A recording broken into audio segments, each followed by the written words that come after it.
jaga ini. Selama hidup tunaikan aja. Kalau tidak percaya, silahkan coba. Nanti lihat apa perubahan yang terjadi dalam kehidupan. Demi Allah saya katakan silahkan coba. Saya berikan ijazah amalan dari guru-guru kami juga. Kalau bisnis, kalau bekerja itu lebih lancar dan dilindungi oleh Allah, ya berkah. Kalau di birokrasi, di kedudukan, di apapun, itu pun diangkat oleh Allah dengan cara yang baik dan terhormat. Ya, karirnya di semua aspek. Satu sholat amalannya. Nah, bukan yang biasa. Bukan yang biasa. Kalau bisa jaga yang 40 rakaat yang sering saya sampaikan. 17 rakaat sholat fardu. Sudah? 12 rakaat rawatib. 11 rakaat yang tahajud. Jumlahnya 40. Ya. 17 rakaat sholat fardu. Kalau ini wajib. Kalau wajib standar. Ya. Mau kaya, mau tidak, ya sholat 17 rakaat juga. Mau pintar, mau tidak, 17 rakaat juga. Jelas ya? Rumusnya 24434. Ya, itu ya. Nomor aksesnya. 24434. 2 subuh, 4 zuhur, 4 asar, 3 maghrib, 4 isya. Ya. Jangan sampai miss call. Kalaupun miss call harus khairayyarah. Ya kan? Bukan syarrayyarah. Baik. Pasti yang miss call muadzin. Allahu akbar, khairayyarah. Ya. Baru adzan belum qomat syarrayyarah. Ya? Oke. Teruskan, yang 12 itu hadisnya sahih. Perhatikan baik-baik. Man shalla isnatai asyrata rak'atan fi yaumin wa lailatin. Siapa yang menunaikan salat sunnah 12 rakaat yang mengiringi salat fardunya siang dan malam. Dan arba'an qabla dhuhri, 4 rakaat sebelum zuhur. 4 rakaat sebelum zuhur. Teknisnya bisa langsung 4 atau 2-2. 2 kemudian salam, 2 rakaat lagi salam. Jelas? Baik. Kemudian arba'an qabla dhuhri, rak'ataini ba'daha, 2 rakaat setelahnya. Setelah zuhur 2 rakaat. 4 tambah 2 berapa? 6. Rak'ataini ba'dal maghrib, 2 rakaat setelah maghrib. 6 tambah 2 8. Rak'ataini ba'dal isya, 2 rakaat setelah isya.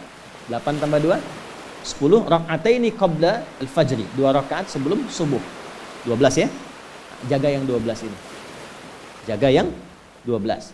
Kalau sebelum zuhur tidak memungkinkan 4, misal sebelum zuhur, karena kasusnya bisa berbeda. Ada Ibnu Umar, Abdullah bin Umar radhiyallahu taala anhuma, menemukan kasus berbeda, seperti Anda di kantoran waktu singkat saat Ramadan, kan?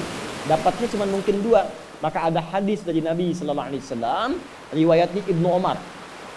Qala au kama qala hafidtu an Rasulillah sallallahu alaihi wasallam 10 rakaat. Saya hafal dari Nabi 10 rakaat. Kalau tidak sempat sebelum zuhur 4, boleh 2. Nah, dari Ibnu Umar ini sebelum zuhurnya 2 rakaat. Sebelum zuhurnya berapa? 2 rakaat. Jadi kalau bisa 4, kalau tidak memungkinkan berapa? 2. Orang yang terbiasa 4, lalu karena kondisi tertentu dia mengerjakan 2, tetap dicatatkan oleh malaikat 4 jumlahnya. Dari mana dalilnya? Hadis. Idza maridal abdu aw safar kutiba lahu misla ma kana alaihi muqiman sahiha. Kalau seseorang sakit atau bepergian jauh atau dia sedang punya uzur syar'i seperti 2 hal tadi dan tak mampu melakukan amalan rutinnya seperti biasa, maka tetap dituliskan pahalanya sempurna seperti rutin dan mukimnya. Contoh, ibu mohon maaf ya, mohon maaf. Perempuan dalam keadaan suci, sholat subuhnya berapa rakaat? 2 kan nggak mungkin 3 kan? Baik ya, 2 rakaat. Sholat qabliyahnya berapa rakaat? 2 rakaat. Baik. Setelah itu baca Quran nggak? Alhamdulillah. Bisa 1 halaman, kan? Bisa. Ibu kerjakan saat suci. Saat sedang tidak suci, masa haid tiba, sholat tidak? Tidak. Baca Quran tidak? Nah, kalau punya kebiasaan sholat, baca Quran, dan tiba masa haidnya, itu pahalanya tetap dituliskan sesuai kebiasaan. Harus tahu itu. Makanya manfaatkan, karena kalau sudah tiba masa menopause, sama. Itu Allah tuh memberikan kemuliaan khusus. Makanya Bu, kalau ngaji dengan ustadz-ustadz tertentu, bikin kurikulum ngajinya fikih perempuan aja, gak usah jauh-jauh. Fikih perempuan. Keluarkan karena banyak pahala mengalir di dalamnya. Ya. Dan kadang-kadang saya suka bingung kalau bahas fikih rumah tangga itu kenapa yang tegang-tegang gitu. Sekarang fikih parenting sekarang tuh kayaknya menegangkan antara surga neraka aja tuh. Tanggung jawab suami, hati-hati dengan istri. Padahal Qur'annya mengatakan rumah tangga itu penuh dengan permainan yang menyenangkan. Yang ada banyak candanya. Gitu. Coba keluarkan tuh hadis-hadis itu ya. Ibu tahu salah satu istri Nabi ada namanya Sayyidah Saudah binti Zam'ah. Itu sepuh, Bu. Usianya sekitar 70 tahunan ke atas. Dan beliau Nabi SAW bangunkan rumahnya, itu kamarnya di samping Sayyidah Aisyah, dekat Raudhah. Sepuhnya luar biasa, hobinya bikin makanan, masak. Satu kali ketika beliau sedang ngolah tepung, Nabi pulang, pas kemudian bagiannya Sayyidah Saudah binti Zam'ah datang sedang ngolah tepung, atau dalam riwayat atau kama hadas itu dicolek tepungnya, bermain bercanda, dicolekkan di keningnya, di kening istrinya.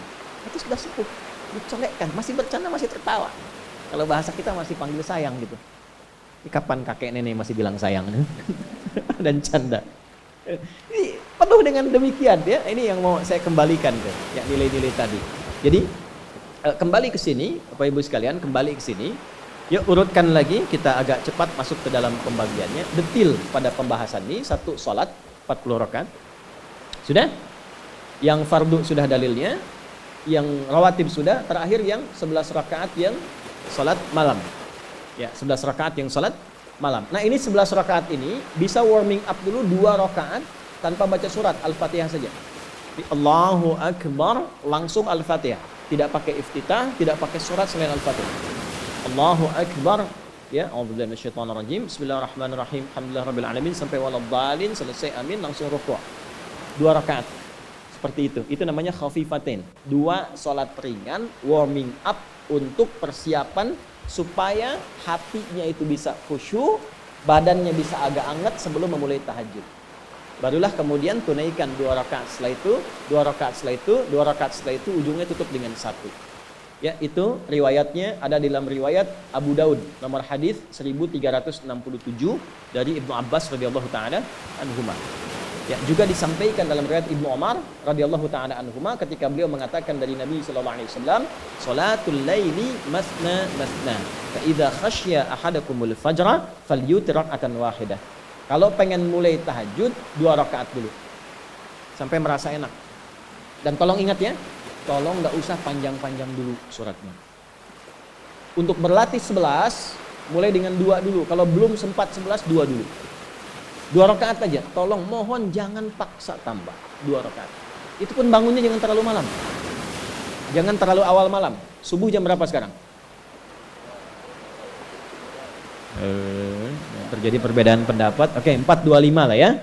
Misal 4.21, 4.20 lah. Pas ya. Misal kita ambil tengah-tengah 4.20. Sudah, bangun 4 kurang seperempat. Jam 4 kurang seperempat. Karena hadisnya mengatakan ada persiapan sebelum wudu. Ya. Karena Nabi sallallahu alaihi wasallam adalah kebiasaan Nabi sallallahu alaihi wasallam idza staiqadha min naumihi, kalau bangun dari tidurnya fajalasa, duduk dulu. Duduk. Wa masaha biyadihi min athari naumi, kemudian menghapus bekas ngantuknya. Ya, menghapus jejak ngantuk dengan bagian tangan yang bersih. Itu kan butuh waktu. Ya. 4.15 bangun. Duduk dulu, atur alarm.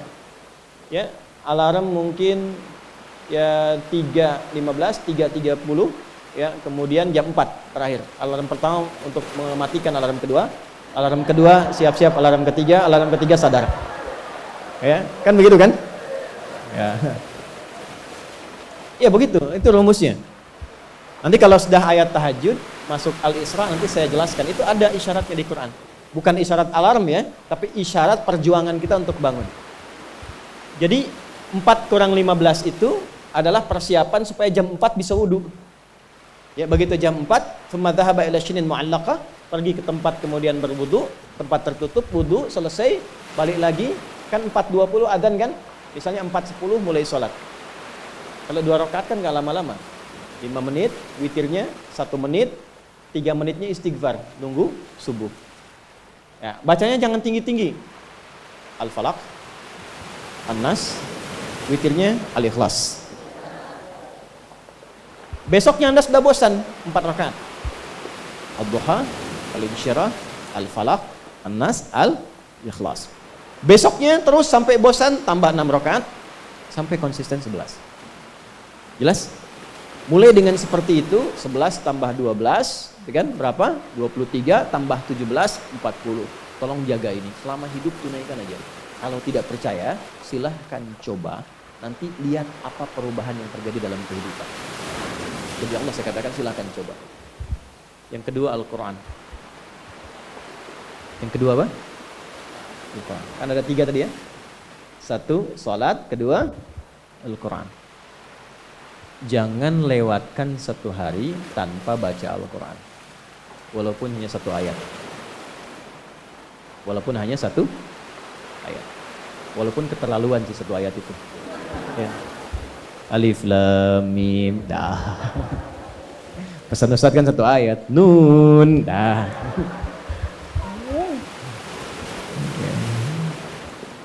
Satu halaman. Nah, biasanya begini, semakin banyak dibaca, semakin terjadi perubahan yang berbeda. Kalau ingin nguji begini, hari ini baca 1 halaman, besok baca 2 halaman.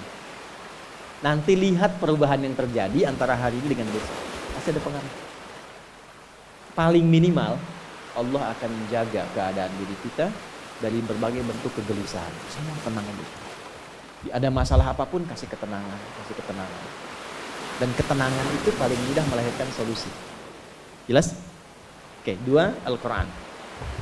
3 kira-kira apa? 3 apa kira-kira? 3, jaga wudhu. Gak pakai jaga wudhu. 1, sholat. 2, Al-Quran. 3 apa? Jaga. Gitu. Apa dampak psikologisnya jaga wudhu?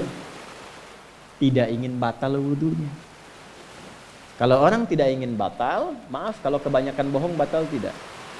Maksiat itu batal maknawi. Makanya orang punya wudhu itu pasti kalau dia selalu jaga wudhunya akan terjaga dalam kebaikan. Karena fungsi wudhu salah satunya mencegah maksiat. Itulah sebabnya setelah wudhu kita doa taubat. Coba selesai wudhu kok taubat. Asyhadu an la ilaha illallah wa asyhadu anna Muhammadan Rasulullah. Kemudian Allahumma ja'alni minat tawwabin. Ya Allah, jadikan aku orang yang selalu tobat, bebas dari maksiat. Itulah rahasia wudhu. Salah satunya menjaga seseorang dari perbuatan maksiat. Ya, tidak bermaksiat, jaga wudhu. Saya itu banyak bercanda dengan keluarga, termasuk anak-anak. Bercanda terus, tapi serius dalam 3 hal. Salat, Quran, dan jangan pernah bermaksiat. Kalau anak saya itu pegang, Bu, Pak, ini cerita aja ya. Pegang mushaf nggak benar aja itu bisa saya lempar dari jauh. Minimal saya teriakin. Pegang mushaf nggak benar, bukan nggak baca. Pegang mushaf. Misal mushaf harusnya begini, misalnya dia pegang begini atau taruh di atas paha kaki misalnya apa, itu bisa saya lempar dari jauh. Perbaiki. 3 itu serius. Ya, karena itu adalah sesuatu yang bisa merubah kehidupan kita, dan itu yang paling memuliakan kita dan dimuliakan kita dengan itu. Itu poinnya. Tapi yang lain kita bisa bercanda. Sholat, jangan main-main. Karena itu inti kebahagiaan hidup kita. Dan maksiat itu yang paling fatal mengantarkan pada, maaf, kehidupan akhirat yang buruk. Neraka itu kan karena maksiat. 3 itu ya, tolong jaga, nanti lihat perbedaannya. Silahkan bedakan rasanya, rasakan bedanya dan pasti akan terasa bedanya.